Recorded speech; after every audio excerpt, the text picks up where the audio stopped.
Relatos del lado oscuro presenta un suceso en el puente sobre el río Owl. Adaptación del relato original de Ambrose Bierce. Un hombre estaba sobre un puente ferroviario en Alabama del Norte, viendo el agua que corría rápidamente algunos metros abajo.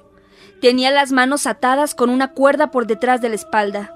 Una soga sujeta a un travesaño le rodeaba el cuello. Sus verdugos eran soldados rasos del ejército federal al mando de un sargento.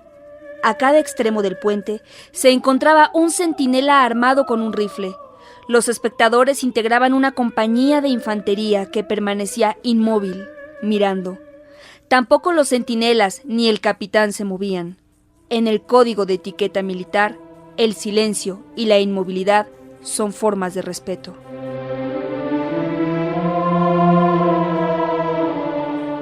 El hombre que iban a ahorcar tenía unos 35 años. Era un civil con rasgos nobles. Llevaba bigote. Sus ojos eran grandes, de un gris oscuro, y mostraba una expresión afable que nadie hubiera esperado de una persona a punto de morir. Evidentemente, no era un vulgar asesino, pero el código militar prevé la horca para muchas clases de personas, y los caballeros no están excluidos.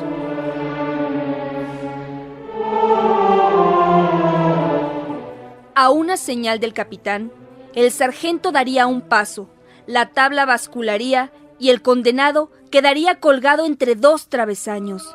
El sistema resultaba simple y efectivo. No le habían cubierto la cara ni vendado los ojos. Por un momento, consideró inestable su posición y dejó vagar su mirada en las aguas arremolinadas que fluían enloquecidas bajo sus pies. Un trozo de madera a la deriva llamó su atención. Relatos del lado oscuro. Con qué lentitud se mueve. Qué aguas tan perezosas. Cerró los ojos para dedicar sus últimos pensamientos a su mujer y a sus hijos. El agua dorada por el sol del amanecer, las melancólicas brumas, los soldados, el pedazo de madera a la deriva, todo le había distraído y ahora era consciente de una nueva distracción. Si me pudiera desatar las manos, podría quitarme la ropa y lanzarme al río. Al zambullirme evitaría las balas y nadando con energía alcanzaría la orilla, me metería en el bosque y llegaría a casa. Gracias a Dios todavía está fuera de sus líneas. Mi mujer y mis hijos aún están a salvo del invasor. Mientras estos pensamientos relampagueaban en la mente del condenado, el capitán hizo una señal al sargento y éste se movió.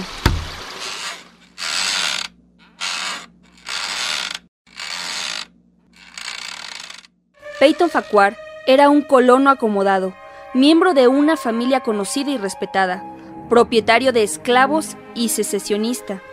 No pudo unirse al ejército, pero soñaba con la oportunidad de destacarse ayudando al sur.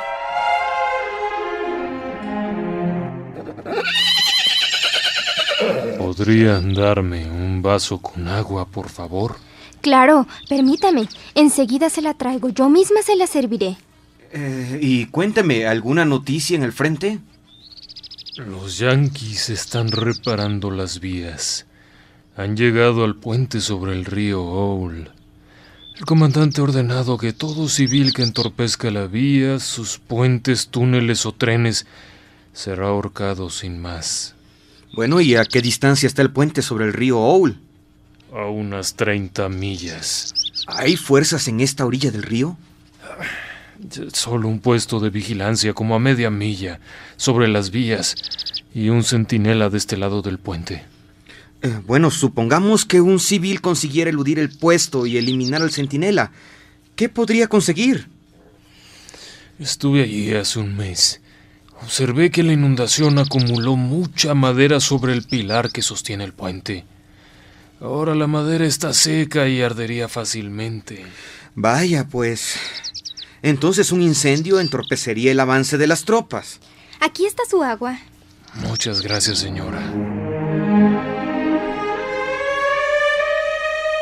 Una hora más tarde, el soldado atravesaba la plantación hacia el norte. Era un explorador del ejército federal.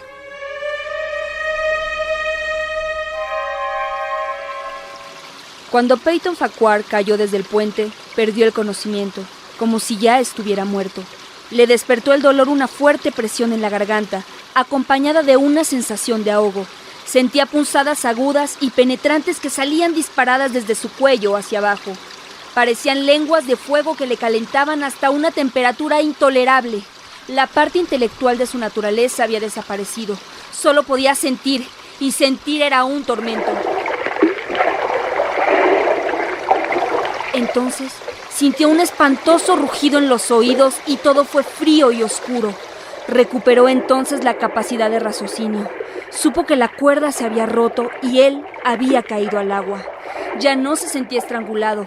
Ahora el lazo que rodeaba su cuello le asfixiaba e impedía que el agua entrara en sus pulmones. Morir ahorcado en el fondo de un río. ¡Es ridículo! Abrió los ojos en la oscuridad y vislumbró un rayo de luz sobre él, pero muy distante e inalcanzable. Entonces empezó a crecer y a brillar. Supo que estaba acercándose a la superficie. ¡Oh, no! Ser ahorcado y ahogarme. Pero no me gustaría que me dispararan. No me matarán a tiros, no es justo. No fue consciente del esfuerzo, pero un dolor en su muñeca le informó que estaba intentando liberarse. ¡Qué fortaleza tan grandiosa y sobrehumana! La cuerda cedió. Vio cómo sus manos se separaban y se dirigían hacia la soga de su cuello. La desataron y la lanzaron tan furiosamente que se perdió de vista con un serpenteo de anguila. ¡Átenla otra vez! Al deshacer el nudo, había sentido el tormento más horrible de su vida.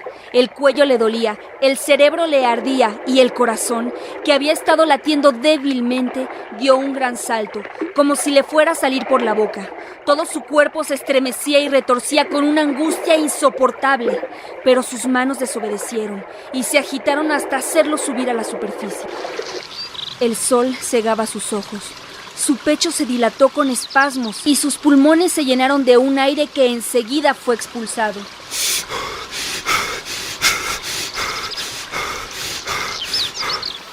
Ahora podía sentirlo todo. Sentía los remolinos de agua sobre su cara. En el bosque reconoció las langostas, las moscas y las arañas.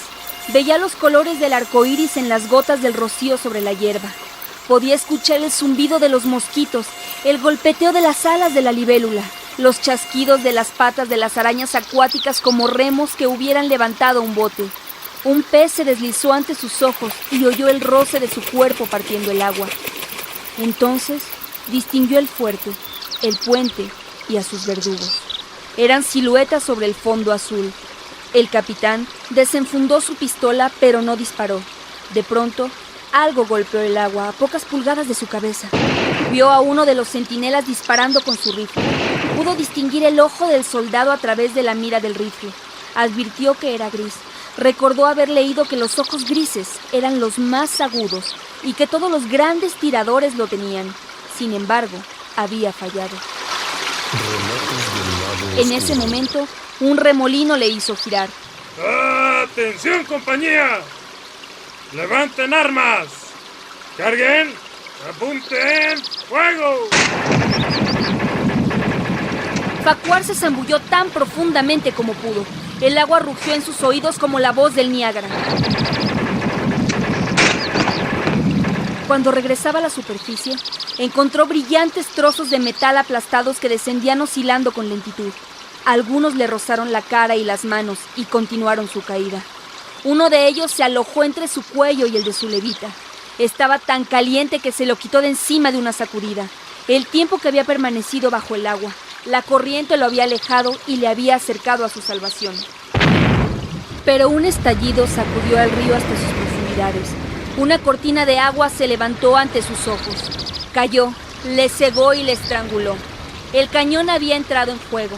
Mientras sacudía la cabeza para liberarse de la conmoción, oyó un disparo desviado por el aire. Y en un instante, vio cómo arrancaba y aplastaba las ramas del bosque. No harán eso de nuevo. La próxima vez utilizarán una carga de metralla. Debo vigilar el cañón. El humo me avisará. El ruido de la detonación llega demasiado tarde. De repente, se vio dando vueltas y vueltas. Todo se entremezclaba y confundía. Se mareaba y descomponía. Poco después, fue lanzado a la ribera izquierda del río, detrás de una saliente que lo ocultaba de sus enemigos. La quietud inesperada y un arañazo en su mano le hicieron volver en sí. Benditas piedras, benditos guijarros, parecen diamantes, rubíes y esmeraldas. Bendita sea la fragancia de estas flores. Podría quedarme aquí hasta que me capturen otra vez. Farquhar despertó de su ensueño y comenzó a caminar. Lo hizo durante todo el día, guiándose por el sol. El bosque parecía interminable. No sabía que viviera en una región tan frondosa. Al caer la noche, estaba agotado. Tenía los pies doloridos y un hambre atroz. El recuerdo de su mujer y sus hijos le alentaba a seguir adelante. Al fin, distinguió un camino ancho y recto, con una pared de árboles a ambos lados. Sobre su cabeza brillaban estrellas doradas, dispuestas en un orden que le parecía secreto y maligno. El bosque estaba lleno de sonidos singulares. Le dolía el cuello. Tenía un hematoma donde la soga había apretado. Sus ojos estaban congestionados y no podía cerrarlos. Tenía la lengua hinchada por la sed. Alivió su fiebre sacándola por entre los dientes, al aire fresco. Qué suave es la hierba. Ya no siento el camino bajo mis pies. Farquhar debió haberse quedado dormido mientras caminaba, pues ahora veía otra escena. Enfrente estaba su casa. Todo estaba como lo había dejado. Vio a su mujer, fresca y dulce. Peyton, ven, querido. ¡Qué bella eres! Cuando estaba a punto de estrecharla entre sus brazos, sintió un golpe seco en la nuca. Una luz cegadora lo inflamó todo a su alrededor. Después, todo fue oscuridad y silencio. Peyton Farquhar estaba muerto. Su cuerpo, con el cuello roto, se mecía suavemente de un lado a otro bajo las traviesas del puente sobre el río Owl.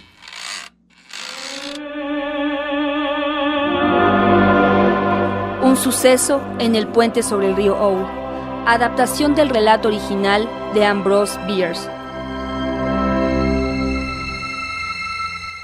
El relato Un suceso en el puente sobre el río Owl fue publicado en 1891 como parte de la colección Cuentos de soldados y civiles de Ambrose Bierce. Esta recopilación de cuentos surgió a partir de dos experiencias vividas por este autor norteamericano, la de sus días de soldado, con los horrores de la guerra narrados en toda su crudeza, y la de sus días de cronista y recopilador de historias sorprendentes y a menudo siniestras en la vida cotidiana de California.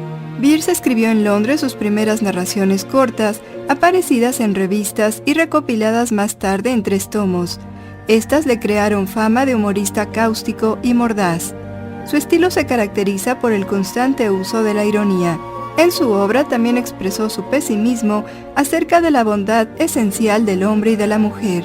También redactó fábulas fantásticas y un Esopo enmendado, críticas corrosivas de la corrupción política norteamericana. De regreso a San Francisco se convirtió en el árbitro de los círculos políticos y literarios.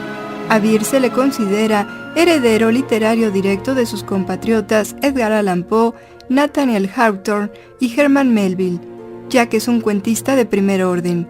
A él le debemos algunos de los mejores relatos macabros de la historia de la literatura, tales como la muerte de Alvin Fraser, La cosa maldita, Un suceso en el puente sobre el río Owl, Un habitante de Carcosa, Un terror sagrado y La ventana tapiada. Bierce logró recrear tensas atmósferas desasosegantes en medio de las cuales detona repentinamente un horror físico, absorbente y feroz. Bierce tiene una obra muy extensa.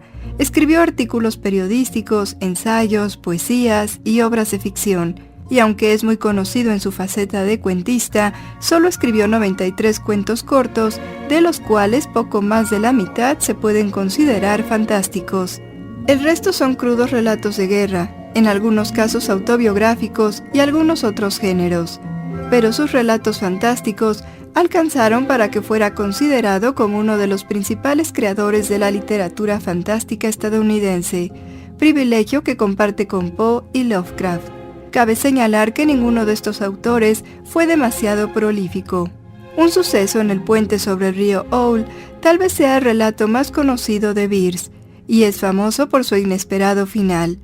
Este relato propone una brillante dislocación narrativa, y ha sido adaptado para la televisión en las series Alfred Hitchcock Presenta y La Dimensión Desconocida, siendo la única historia que se repitió en ambas series.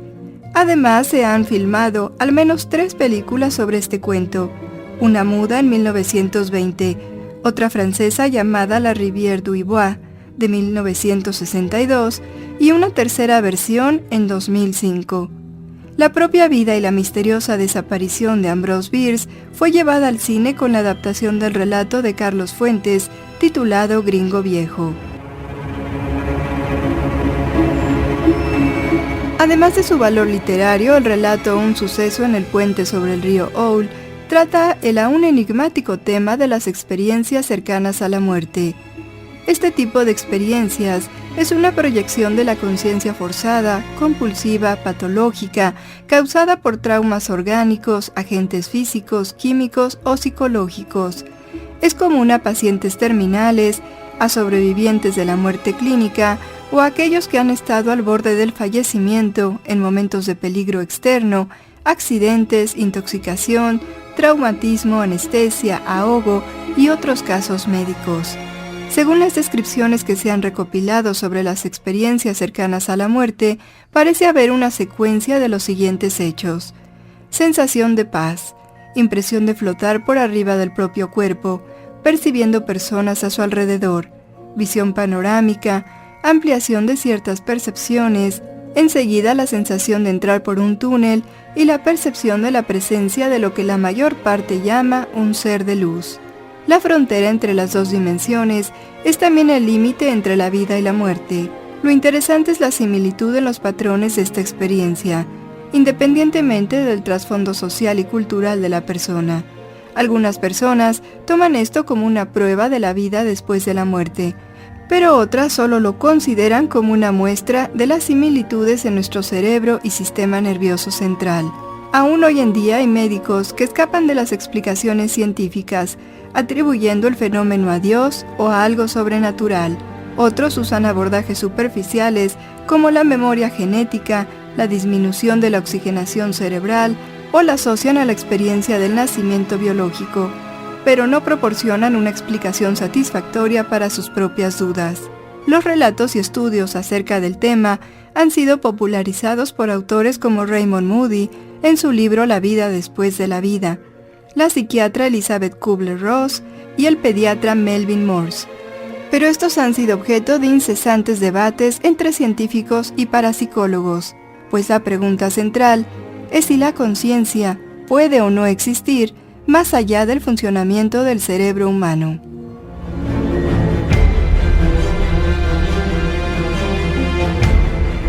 Relatos del lado oscuro.